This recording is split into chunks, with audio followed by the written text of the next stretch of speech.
তো হ্যালো বন্ধুরা, আমি আজকে বানাচ্ছি পাপড়ি চাট। কী করবো, সন্ধ্যে থেকে একটু পাপড়ি চাট খেতে ইচ্ছে করছিল, তো ভাবলাম বাড়িতেই বানিয়ে ফেলি। তো দেখুন, আমি এখানে পাপড়ি চাটের জন্য সমস্ত উপকরণ রেডি করে রেখেছি। আর এখানে আমাদের তৈরি হচ্ছে পাপড়ি। তো পাপড়িটা বানিয়ে নিয়েছি। এটা এরকম একটা কাঁটা চামচ দিয়ে ফুটো ফুটো করে দেবো, যাতে এটা না ফুলে যায়। ফুলে গেলে তখন আর এটা পাপড়ি হবে না, তো এটা লুচির মতন হয়ে যাবে।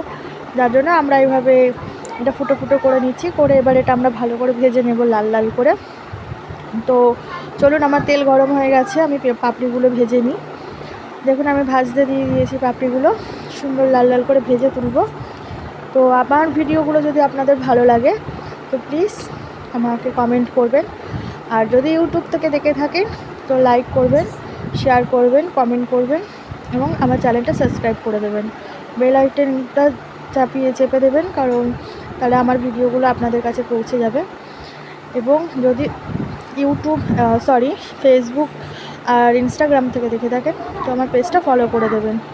তো দেখুন, আমার পাপড়িগুলো ভাজা হয়ে গেছে। চলুন আমি সবকটা পাপড়ি ভেজে নিয়ে আসি।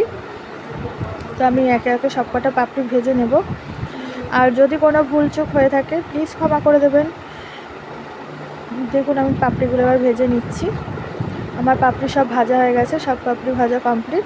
এখানে আমি তেঁতুলের টক বানিয়ে নিয়েছি, আর এখানে দই ফাটিয়ে রেখেছি।